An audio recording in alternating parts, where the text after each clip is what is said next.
Vamos a abrir, hermanos, la palabra del Señor. En esta ocasión, en la carta a los Romanos, busquemos el capítulo número 9. Estamos estudiando los días miércoles la carta a los Romanos y en la última oportunidad estuvimos cubriendo ya casi todo el capítulo 9. Solo nos quedaron los versículos finales, que son los que vamos a leer ahora. Y también vamos a leer los primeros versículos del capítulo número 10. De manera que vamos a hacer la lectura de corrido, comenzando en el capítulo 9 y luego continuando en el capítulo 10. La palabra de Dios en la carta a los Romanos, capítulo 9, versículo número 30 en adelante, nos dice: ¿qué concluiremos? Pues que los gentiles que no buscaban la justicia la han alcanzado. Me refiero a la justicia que es por la fe. En cambio, Israel, que iba en busca de una ley que le diera justicia, no ha alcanzado esa justicia. ¿Por qué no? Porque no la buscaron mediante la fe, sino mediante las obras, como si fuera posible alcanzarla así. Por eso tropezaron con la piedra de tropiezo, como está escrito: miren que pongo en Sión una piedra de tropiezo y una roca que hace caer, pero el que confíe en él no será defraudado. Hermanos, el deseo de mi corazón y mi oración a Dios por los israelitas es que lleguen a ser salvos.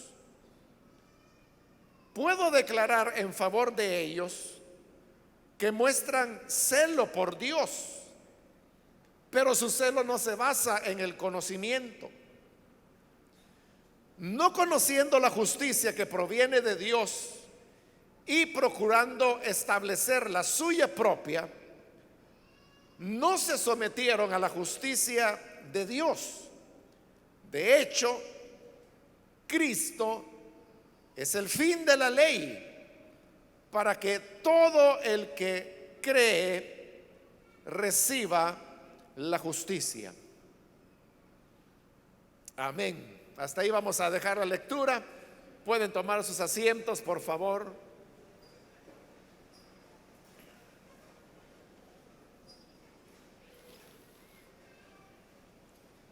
Hermanos, en el versículo 30 del capítulo 9, donde iniciamos la lectura,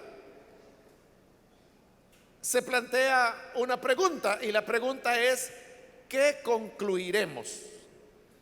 Esa pregunta nos está invitando a sacar las conclusiones de lo que se ha expuesto a lo largo de este capítulo 9 de manera específica, pero también de lo que se ha venido presentando en todo lo que ha sido el desarrollo de esta carta. Para saber qué conclusiones son las que hoy Pablo va a mencionar, debemos recordar qué es lo que él ha expuesto en este capítulo 9. Él ha hablado que hay, hermanos, una elección que Dios hace y que no necesariamente responde a aquellos elementos que el ser humano considera importantes o decisivos. Por eso es que el capítulo 9 comenzaba con esa frase que parecía un enigma, cuando Pablo afirmaba: no todo israelita es israelita. Y con eso le estaba haciendo una distinción, que una cosa es ser israelita de nacimiento por ser descendiente en la carne de Abraham, y otra es ser un israelita al cual Dios lo reconoce como tal, como israelita. Entonces comenzó a poner los ejemplos como el de los hijos de Abraham, quien procreó en primer lugar a Ismael y posteriormente también a Isaac. Pero Dios tenía un designio, y el designio era que la promesa sería a través de Isaac, aunque no era el primogénito, y ambos eran hijos de Abraham. Bueno, él fue poniendo ejemplos, llega al ejemplo de Jacob y Esaú, luego llega al ejemplo del faraón de Egipto. Pero después de haber expuesto toda esa realidad, él ahora pasa a sacar una conclusión, y por eso es que en ese versículo 30 pregunta: ¿qué concluiremos? Entonces la conclusión que él saca, y que es una transición, diríamos, entre el capítulo 9 y el 10, porque en el 9, como acabo de resumir, él desarrolla el tema de la elección de Dios. Pero ya veremos que en el capítulo 10 y aún en el 11, Pablo de lo que va a hablar es en qué papel o en qué posición queda Israel ahora, cuando él ha demostrado a lo largo de la carta que la salvación de Dios viene por medio de la fe y no por las obras de la ley, que era lo que los israelitas pensaban. Entonces, por eso digo, esta es una transición que tenemos en los últimos versículos del capítulo 9 y que luego se convierten ya en tema a partir del versículo 1 del capítulo 10. Pero entonces vamos a la conclusión. Dice el 30, la conclusión es que los gentiles que no buscaban la justicia la han alcanzado. Me refiero, dice, a la justicia que es por la fe. Entonces, Pablo lo que hace y a la conclusión que llega es una paradoja. La paradoja es que los gentiles que no andaban buscando la justicia delante de Dios, la encontraron. Y los israelitas que sí la andaban buscando, no la encontraron. Él va a explicar por qué unos lo encontraron y los otros no. Pero en este momento está hablando de los gentiles, de nosotros.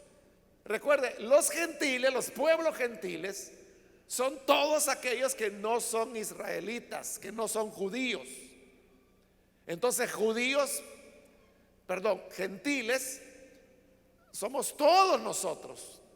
A menos que haya aquí alguna persona que sea judío por una descendencia en la carne, por una descendencia que sus antepasados fueron judíos.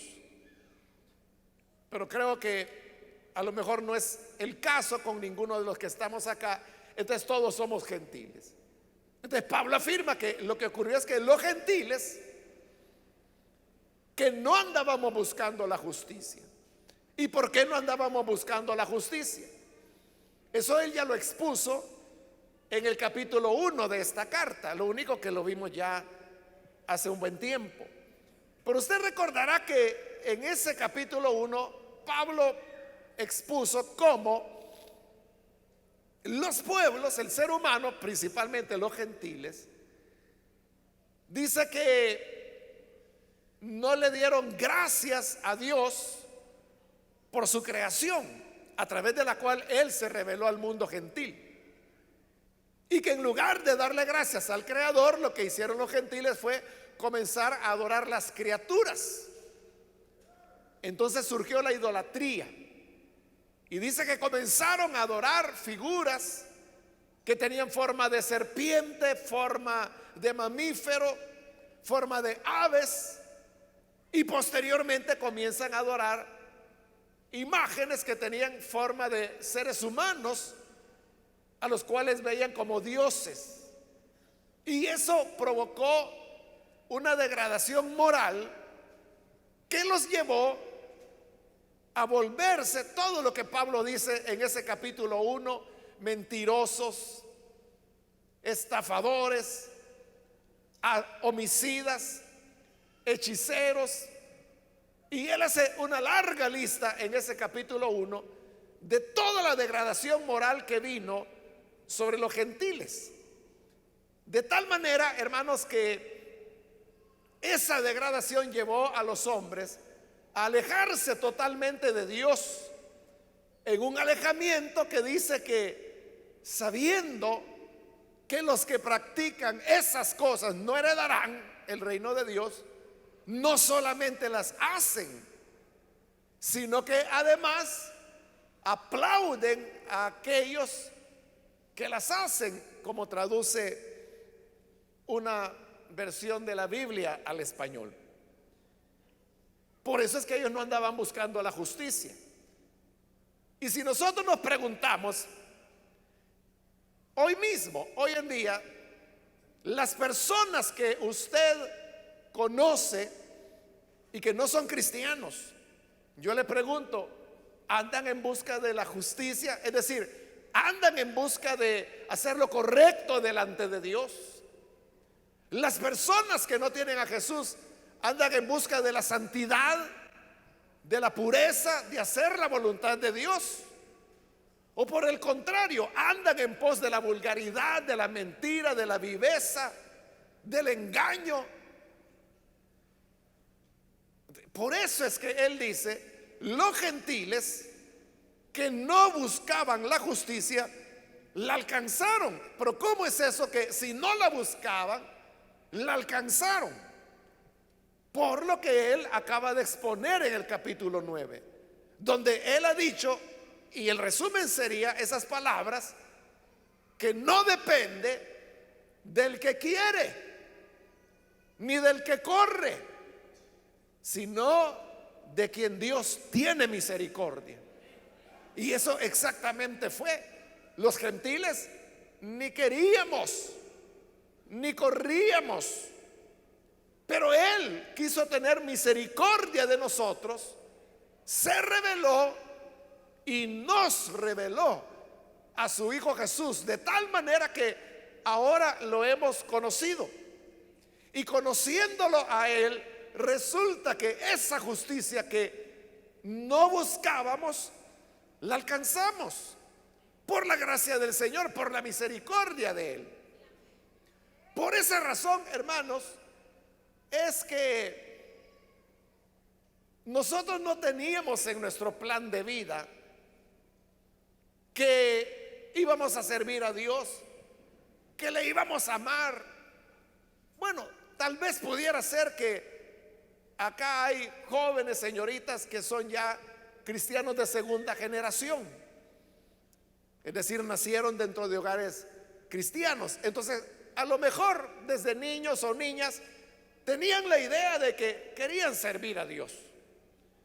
Pero con aquellos que somos cristianos de primera generación, lo cual significa que nuestros padres no fueron creyentes y fuimos nosotros los primeros en nuestras familias en creer, no había tal idea.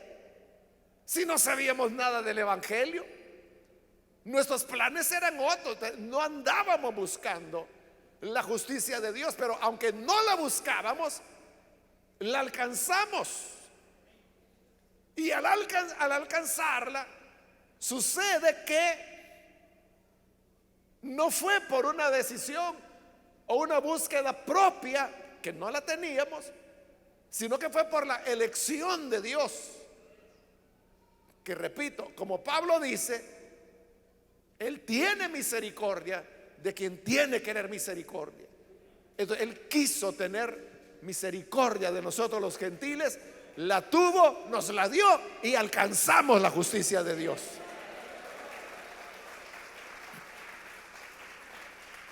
Aclara en el versículo 30, me refiero a la justicia que es por la fe. ¿Por qué aclara eso? Porque, como lo vamos a ver en el siguiente versículo, los israelitas tenían la idea que la justicia se alcanzaba por medio de las obras. específicamente por cumplir los mandatos de la ley. Pero la ley fue dada a Israel, no a nosotros, no a los gentiles. Consecuentemente, la justicia que nosotros alcanzamos no es justicia de las obras. Por eso es que hace la aclaración. Me refiero a la justicia que es por la fe. La justicia que en su gracia el Señor tuvo a bien otorgarnos es una justicia que viene por la fe, por el creer.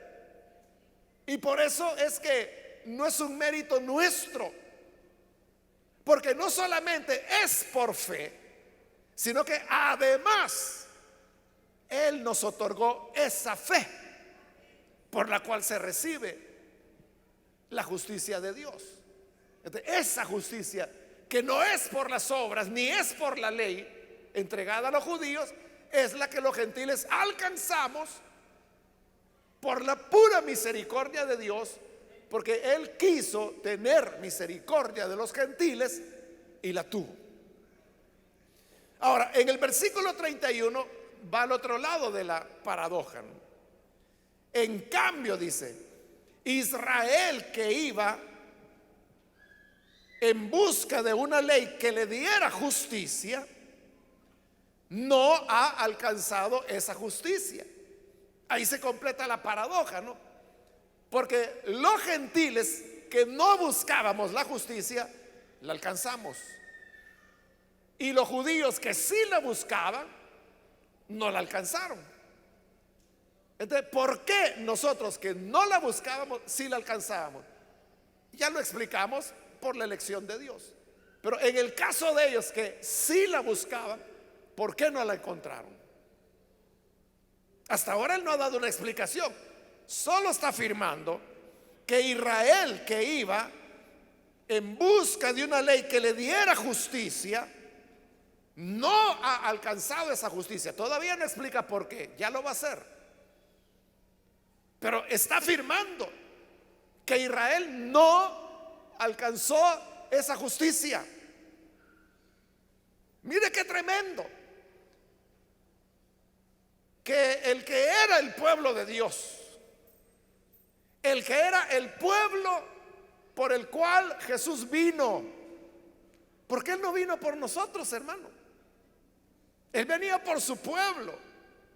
Es lo que dice el Evangelio de Juan, capítulo 1. Dice, a lo suyo vino. ¿Y qué era lo suyo? Israel. Pero dice, lo suyo no lo recibió. Entonces, como Israel no quiso recibirlo, Dios se volvió hacia nosotros los gentiles y quiso dar su misericordia a nosotros. En cambio, el pueblo, que era el pueblo de Él, y que como ya vimos al inicio del capítulo 9, que tuvieron múltiples privilegios, como haber tenido la gloria de Dios, el pacto, las promesas, el culto, los patriarcas, la palabra de Dios.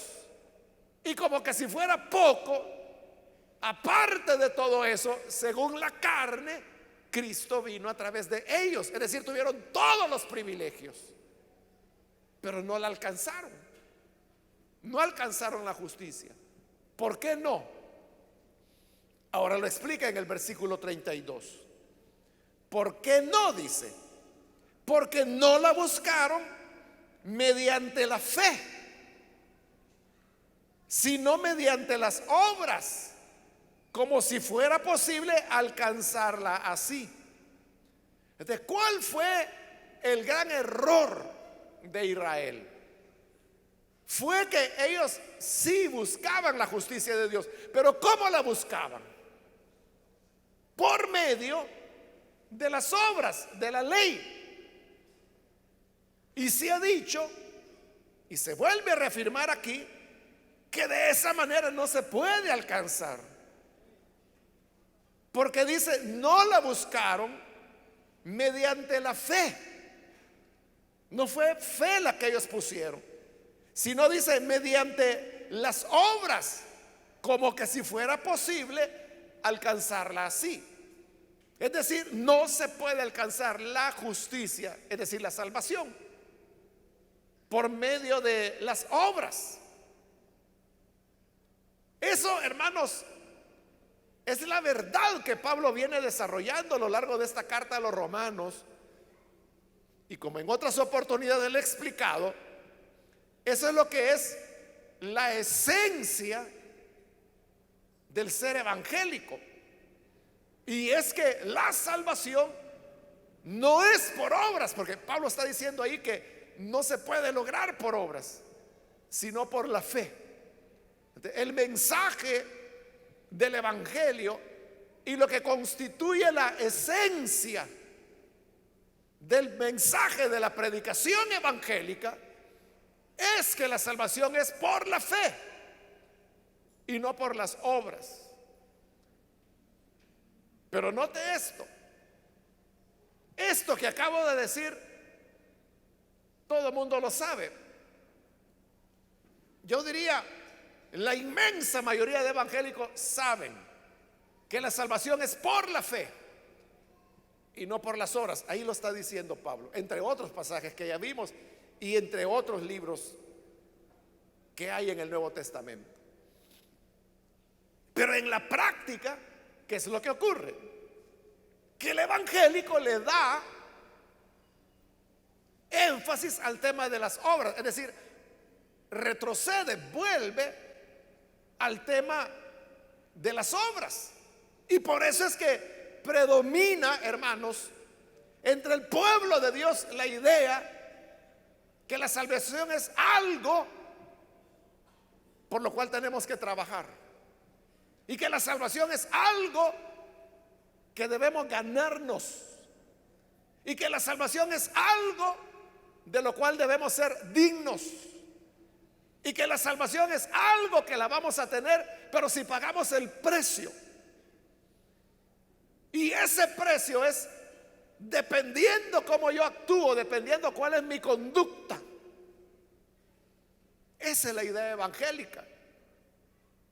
En otras palabras, aunque en el discurso se dice que la salvación es por la fe, el evangélico al final termina enseñando una salvación que es por obras, y que le dice, tiene que hacer aquí, tiene que hacer allá, porque si no lo hace, ay hermanito, es que no le ha amanecido, usted está más perdido que Judas. Y comienzan a juzgar a las personas no por el hecho de la fe, sino que por el tema de las obras, y muchas veces ni siquiera las obras que la palabra de Dios menciona, sino que lo que a la gente se le ocurre que son las obras o las maneras de actuar, que normalmente no son tomadas de la Biblia, sino que son creaciones religiosas, y que de eso depende la salvación. ¿Por qué el evangélico lo piensa de esa manera? Es, hermanos, porque el evangelio, por ejemplo, en nuestro país es relativamente nuevo, tiene como 120 años de haber llegado. Bueno, a algunos eso no les parecerá tan nuevo, ¿no? Pero hablando históricamente, 120 años, eso fue ayer, ¿verdad? Hablando en términos históricos. Claro, en términos de la vida de una persona, 120 años, pues es 120 años. Pero históricamente, 120 años es poco en relación a los 500 años que tiene el catolicismo romano de haber llegado a nuestros países. Entonces, ¿qué sucede? Que la gente en Latinoamérica, y nosotros como parte de ella también, por 5 siglos fuimos formados en una cultura de méritos, en una cultura de obras. Y usted dirá, pero mire, es que yo tuve una conversión y yo salí del catolicismo y ahora soy evangélico. Y de eso no hay duda que, bueno, según la última encuesta que se publicó hace unos 3-4 años, pues ahí decía que es el 40% de los salvadoreños que se declaran a sí mismos evangélicos. Toda esa es gente que ha roto con el catolicismo romano precisamente porque han pasado a engrosar las filas evangélicas. Pero esta gente realmente ha roto con el catolicismo. No. ¿Por qué? Por lo que le acabo de estar explicando. Que aunque se enseña como doctrina o como parte de las predicaciones que la salvación es por fe, en la práctica diaria del evangélico, ya viene el tema. Es que ahora tiene que hacer aquí, tiene que hacer esto otro, tiene que hacer para acá. Hermano, yo me recuerdo cuando el Señor me llamó a su evangelio. No había nacido Elim todavía, fue en otra iglesia, pero yo quería bautizarme lo más pronto posible. Pero en esta iglesia la costumbre era que para poderse bautizar uno tenía que recibir doctrina. Entonces, cuando ya se acercaban los bautismos, meses antes de los bautismos, entonces el pastor dio el anuncio y dijo: pues los que deseen bautizarse tal día, que era un día de semana, no recuerdo cuál, vengan a tal hora que se estarán dando la doctrina para los que se van a bautizar. Y yo fui bien contento a la iglesia, hermano, porque dije: voy a aprender. Y recuerdo que hasta llevaba un cuaderno y llevaba con qué escribir para tomar nota, porque como así dijeron, ¿no?, que iban a impartir doctrina para los que se querían bautizar. Entonces, para mí doctrina es que me iban a enseñar de la Biblia, me iban a enseñar quién es Dios, me iban a enseñar de la Trinidad, y yo ahí, hermano, tenía como un mes de convertido, no sabía nada de la Biblia. Y yo llevé, como le digo, mi cuaderno, mi lapicero para tomar nota, feliz yo que iba a aprender. ¿Y qué cree que era la tal doctrina? Absolutamente nada, hermano, que tuviera que ver con doctrina básica o lo que llamamos propiamente doctrina, sino que toda era cuestión tales como: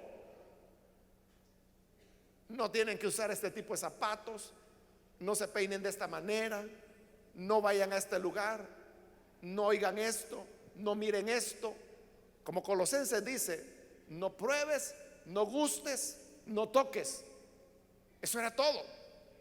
Y yo, hermanos, con mi lapicero esperando a qué hora se iba a comenzar la doctrina. Y se tiró la hora el hermano que daba la doctrina, hablando de prohibiciones, y terminó. Bueno, dije yo, tal vez la próxima. Y a la siguiente, porque era todas las semanas, por meses. A la siguiente semana, lo mismo. Bueno, ya como a la tercera yo ya no llevé en qué anotar, porque me entendí pues que yo no iba a aprender nada, sino que solamente era cuestión de que no hagas aquí, no hagas allá, no te hagas para acá, no te sientes para allá. Hermano, de verdad, quizás no me va a creer, pero de verdad nos decían cómo sentarnos en la iglesia, cómo teníamos que sentarnos. De verdad. Eso era. Y claro, detrás de eso las amenazas, ¿verdad? Y si tú no lo haces, entonces no te puedes bautizar. Y si no lo haces, entonces no vas a agradar al Señor. Entonces, ¿qué es eso? Es toda una construcción religiosa de obras, de querer justificarse por medio de las obras. Ahora, esta iglesia, ahí le estoy hablando de 1975, una época cuando los choques que había entre iglesia católica y evangélica, que en esa época era el 3% de la población, eran fuertes. O sea, ambos se daban a matar, hermanos. Pero fíjese, aunque se daban a matar, lo que estaban enseñando era un resabio del catolicismo romano. Porque eso no es el mensaje de la Biblia, esa es la enseñanza católica. Y aunque ellos hacían rajatabla, ¿verdad?, eran enemigos del catolicismo, del Papa, de las imágenes de María y de todo eso, al fin y al cabo estaban enseñando lo mismo que ellos. Pero Eso fue lo mismo que le ocurrió a Israel, que andaban buscando la justicia, pero que es por medio de las obras. Y Pablo dice, como que si así se pudiera alcanzar. Entonces, si no es por las obras, ¿cómo es? Él lo dice ahí, no la buscaron mediante la fe. Ese fue el problema. No la buscaron mediante la fe, era por la fe que deberían haber buscado la justicia, pero como la buscaron por obras, no la hallaron. ¿Por qué? Dice la parte final del 32, porque tropezaron con la piedra de tropiezo. Y cuando Pablo menciona piedra de tropiezo, ¿a qué se está refiriendo? Está utilizando palabras que utilizó Isaías y que las cita a continuación en el versículo 33. Como está escrito, miren que pongo en Sión una piedra de tropiezo y una roca que hace caer, pero el que confíe en él no será defraudado. Entonces Pablo está citando ahí al profeta Isaías. Las citas, hermanos, que los hombres de Dios hacían en el Nuevo Testamento de pasajes del Antiguo Testamento eran citas bien caprichosas, diríamos hoy en día, porque se daban unas libertades, hermanos, que nosotros hoy en día no las aceptaríamos de ninguna manera. Lo que pasa es que leemos un versículo como ese 33 que acabamos de leer y decimos, está citando un versículo de Isaías, pero él no está citando un versículo de Isaías. Lo que Pablo está haciendo es que está creando un versículo de dos pasajes diferentes que ha tomado él de lo que hoy son capítulos diferentes. Una parte, que es la primera, él ha tomado de lo que hoy es el capítulo 8 de Isaías. Y la segunda parte la ha tomado de lo que hoy es el capítulo 28 de Isaías. Entonces, eso es, hermano, como que si yo quisiera citar un pasaje de la Biblia y al decirles, hermanos, la Biblia dice así, yo tomar un versículo de un lado y otro pedazo del otro y los uno y digo, esto dice la Biblia, y no lo dice en ningún lugar. Soy yo el que los estoy juntando así. Eso es exactamente lo que Pablo está diciendo ahí. Entonces, cuando él dice, como está escrito, no estaba escrito así. Él es el que lo está uniendo. Él es el que lo está escribiendo así. Pero no solo eso. Si usted va al capítulo 8 de Isaías y luego el 28, de donde él tomó los pedazos con los cuales formó este aparente versículo, se va a dar cuenta que son capítulos que de lo que están hablando es que ya viene la invasión de los sirios.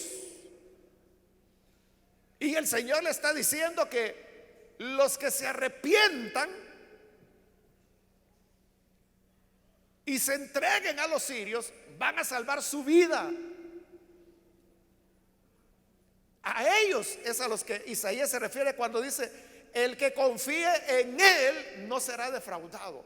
Es decir, el que confíe en lo que Dios estaba diciendo, que se entregara a los sirios, no va a ser defraudado, ese se va a salvar. En cambio, aquel que no confiaba en el Señor, sino que decía, no, tenemos que luchar, tenemos que resistir a los sirios. Ahí viene el capítulo 8 y donde dice, pongo en Sión una piedra de tropiezo. Pero ¿cuál es la piedra de tropiezo? Esa que Dios está diciendo, pásense con los sirios, ríndanse a ellos, y el que se rinda a los sirios no será defraudado, dirá en el capítulo 28. Pero en el 8 está diciendo que esa es una piedra de tropiezo y una roca que hace caer. ¿Por qué? Porque lo que el Señor estaba pidiendo en realidad era un paso de fe. Porque ahí estaban los sirios, ya los habían rodeado al reino del norte, porque a ellos les está hablando Isaías. El reino del sur todavía van a pasar varios años, ellos van a caer no con los sirios, sino que con los caldeos. Pero aquí estamos en el norte, varios años antes. Entonces vienen a destruirlo, vienen a destruir Samaria, que era la capital. Vienen a saquearlo todo, a llevarlos prisioneros. Entonces dice Dios, miren, ríndanse, entréguense a ellos. Y si lo hacen, se van a salvar, no serán defraudados. Pero ¿cómo es eso? Que ahí viene el enemigo y lo que me está diciendo es que me entregue. Eso es como que si le dijera, mire, por ahí hay unos ladrones que lo están esperando, hermano, lo quieren desvalijar, pero mire, confía y usted vaya y hable con ellos y va a ver que no le hacen nada.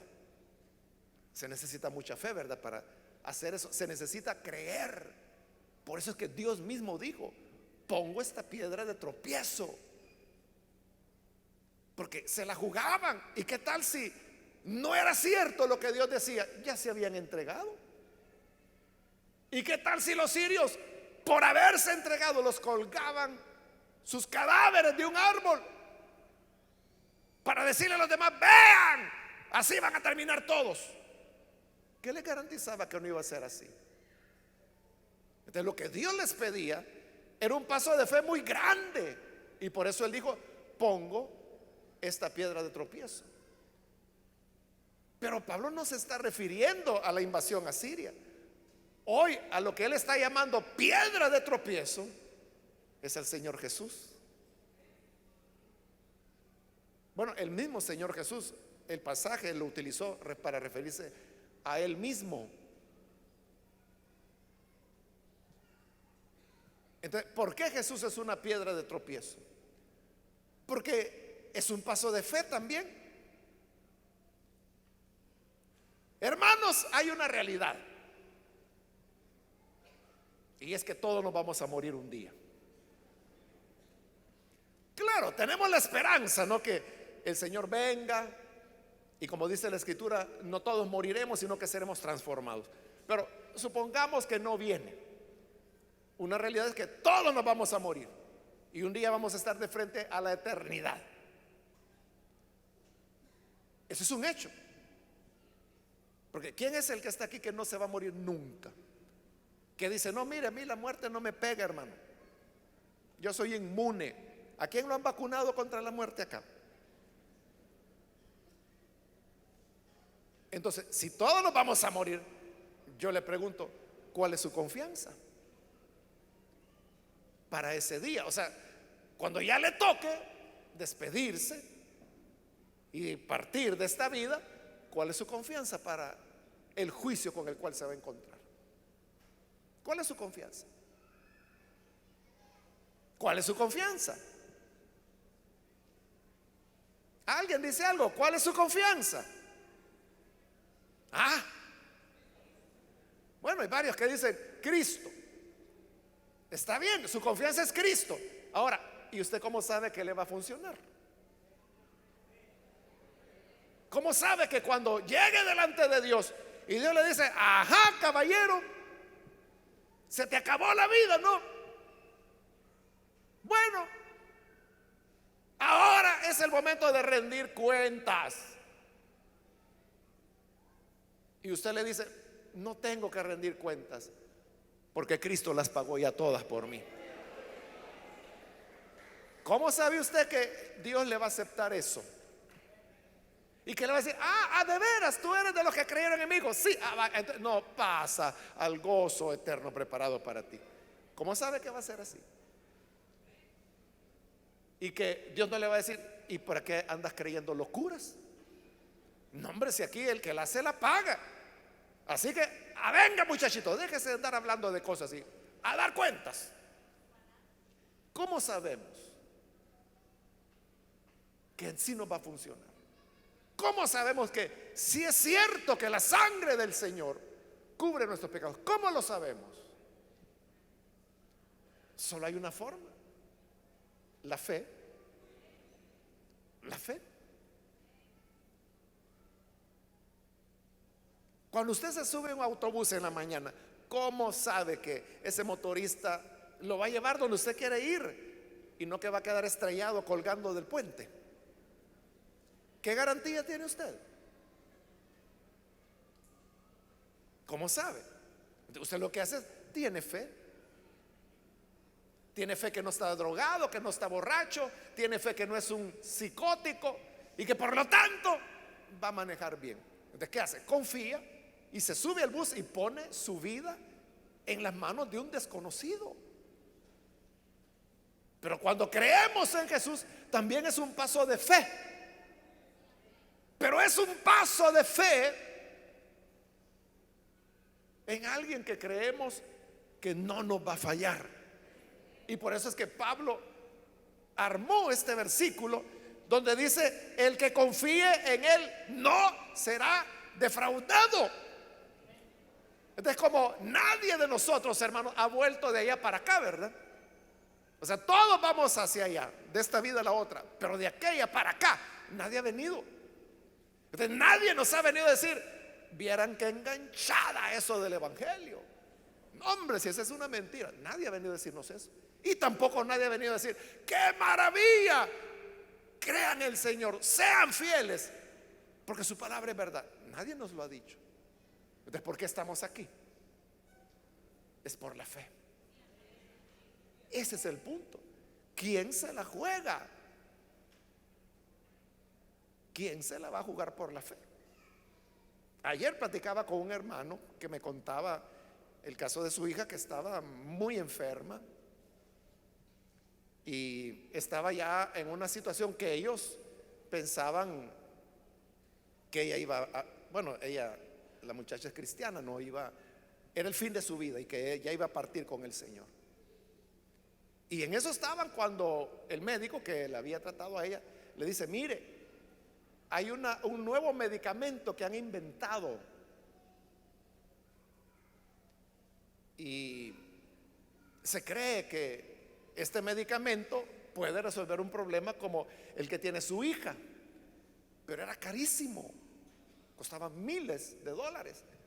Pero digo, mire, porque hay protocolos, ¿no?, para el uso de medicamentos. Entonces, como nunca se ha usado, queremos que usted autorice para que lo usemos en su hija, y es la primera persona a quien se le va a aplicar. O sea, nunca ha probado antes en otro ser humano. ¿Y qué hicieron estos hermanos? No tenían esperanza. Ahora, esta vacuna, porque así le llamaban vacuna, pero no sé por qué, pero era un medicamento,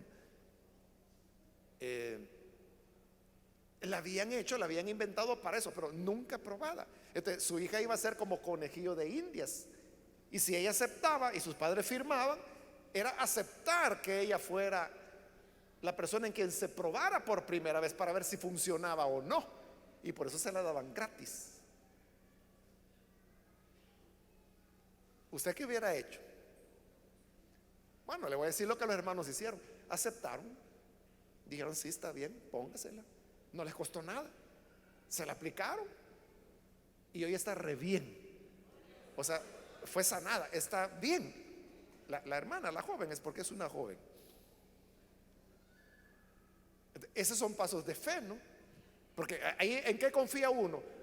Que los laboratorios están haciendo lo mejor, que los médicos están haciendo lo mejor por desarrollar nuevos medicamentos y que no la va a matar, ¿no? Pero ¿quién dice que no? Porque los medicamentos primero los prueban en animales, ¿verdad? En ratones, en chimpancés y todo eso. Pero eso es todo. Nunca probada en seres humanos. Esa es la última etapa. Entonces, se la jugaron. Pero la garantía que nosotros tenemos es que dice que el que en él crea no será defraudado. ¿Por qué Israel fracasó? Porque no fue capaz de dar ese paso. Israel hubiera sido como que este padre dijera: pero mire, es que usted no me da garantía de que le va a funcionar. No, garantía no le puedo dar porque en ningún ser humano se ha tratado. Entonces, si no me da garantía, entonces mejor no.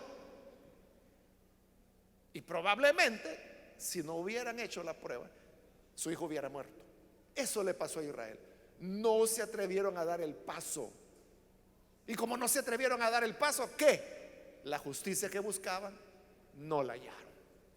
De manera que hoy Israel está perdido. Y porque está perdido, es que en el versículo 1 Pablo confiesa, y lo hace de todo corazón: hermanos, el deseo de mi corazón y mi oración a Dios por los israelitas es que lleguen a ser salvos.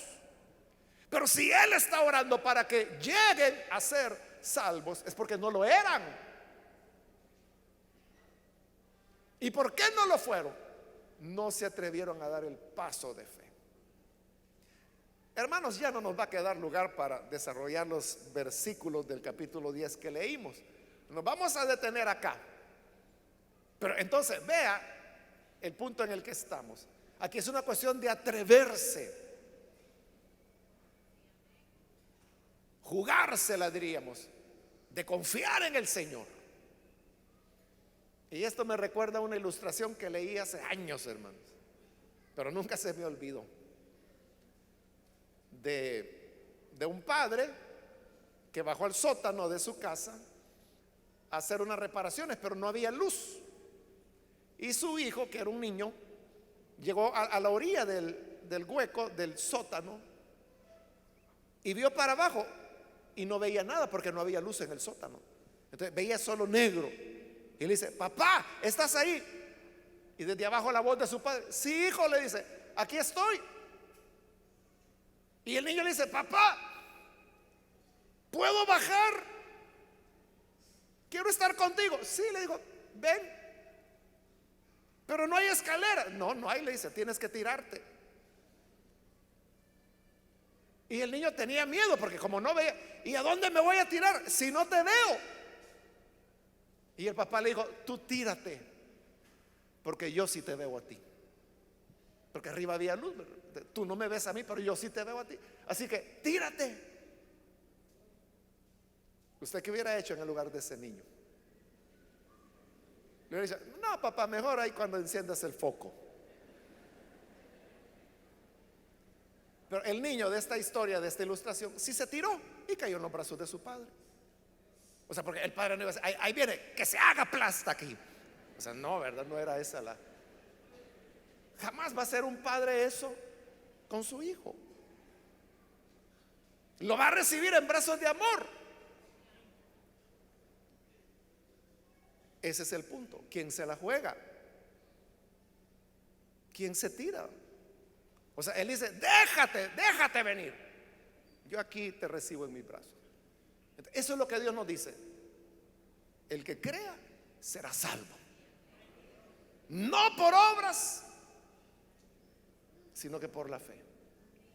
Es cuestión de atreverse y decir: Señor, yo no voy a confiar en que yo soy aquí, que yo soy allá, que tengo tantos años, que tengo estos privilegios, que yo he trabajado para ti, que he evangelizado no sé cuánto. O sea, yo no voy a confiar en nada de eso. Como Pablo decía: todo lo que antes yo consideraba que era razón por la cual él se sentía orgulloso, dice, todo eso hoy lo tengo por basura, dice. No tiene ya ningún valor, lo tengo por estiércol, decía él, a fin de ganar a Cristo.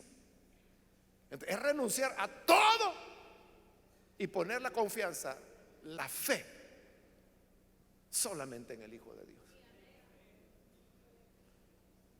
Claro, esto no significa, hermano, que porque la salvación es por fe, entonces empiece la parranda, hermano, porque no importa cómo uno viva. No, no es eso lo que Pablo dice. Ya vamos a seguir avanzando. Aunque él ya dijo algo anteriormente. Él ya dijo: los que así dicen, esos son dignos de condenación, dijo. Porque no es eso lo que enseñamos. Pero la verdad de la salvación es, hermanos, que no es por nuestros merecimientos, no es por nuestra habilidad o por nuestras buenas obras acumuladas, o porque yo soy así, porque ando así, porque me peino así, porque uso esos colores de ropa. No es así. Es por la fe. Entonces, Aquí el punto es, ¿te atreves a confiar? Israel no se atrevió. Están perdidos. Pero si nos atrevemos a confiar en Cristo, el que en Él confíe no será defraudado. Ahí está la clave. Vamos a cerrar nuestros ojos, hermanos, y yo quiero ahora hacer una invitación. Si hay con nosotros amigos o amigas que todavía no han recibido al Señor Jesús como su Salvador, mas usted ha escuchado hoy la palabra y a través de ella ha llegado a entender una vez más que la salvación es por la gracia de Dios, no es por algo que nosotros podamos ganarnos o merecer o comprar, porque no está en venta, sino que es algo que viene por medio de la fe. Israel no la encontró porque no tuvo fe y dijo: no, yo voy a trabajar, yo voy a hacer obra, yo voy a guardar el sábado, yo voy a guardar las dietas de la ley. No se salvaron. Y nosotros los gentiles que no buscábamos la salvación, la hallamos porque Él tuvo misericordia. ¿Quiere usted venir hoy y recibir la gracia del Señor? Yo le invito, en el lugar donde está, póngase en pie, en señal que usted desea recibir al Hijo de Dios, y vamos a orar por usted. Cualquier amigo, amiga que necesita venir y creer en el buen Salvador, hoy yo le animo, venga para creer en el Hijo de Dios. ¿Hay alguna persona, algún amigo, amiga? Con toda confianza, póngase en pie. Todos hemos dado este paso en algún momento de nuestra vida. Todos decidimos colocar nuestra fe en el Hijo de Dios, nuestra confianza en el buen Salvador, porque no había ni hay ni habrá otra opción más que la fe en el Hijo de Dios.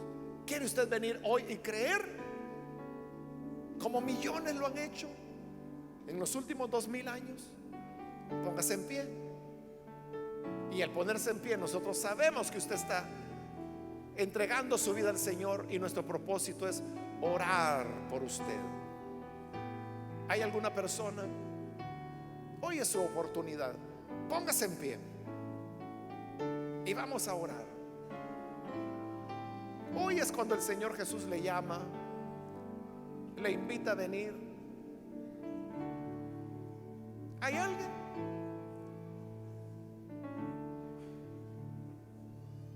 Venga, acérquese, que es cuando la gracia de Dios le llama y le atrae. O si hay algún hermano que se ha alejado del Señor, pero hoy necesita reconciliarse con Él, también hoy es su momento para hacerlo. Póngase en pie para que oremos por usted.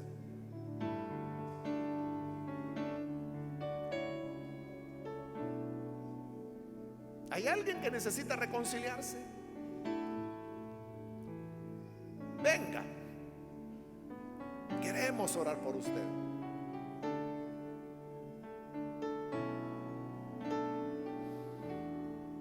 Muy bien, aquí hay una persona, Dios la bendiga, bienvenida. De este lado hay un joven también, Dios lo bendiga, bienvenido. Alguien más que necesita pasar, póngase en pie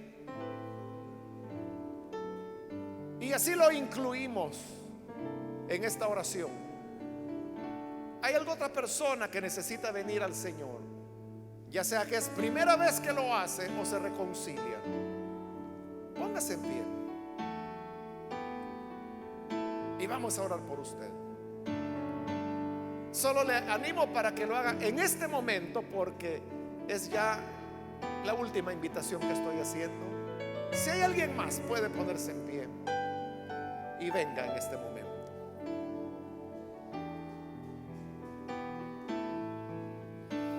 A usted que nos ve por televisión, le invito para que se una con las personas que están aquí al frente. Reciba al Señor como su Salvador. Confíe en Él, que jamás le defraudará. Ore con nosotros.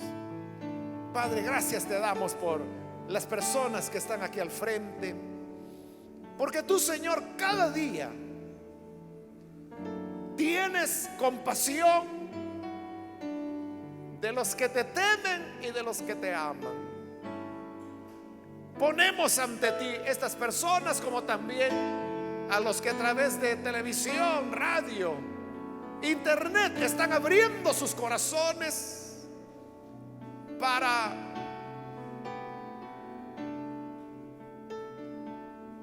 pedir perdón y al mismo tiempo colocar su confianza en esa piedra que para el incrédulo es una piedra de tropiezo, mas para el que confía es una roca de seguridad.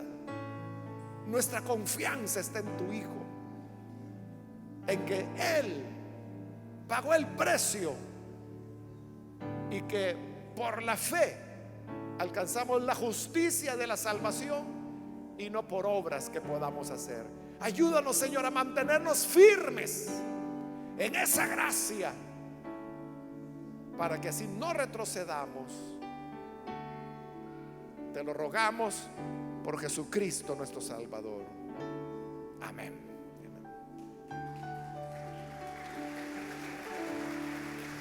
Amén. Damos la bienvenida a las personas que están aquí al frente. Dios les bendiga.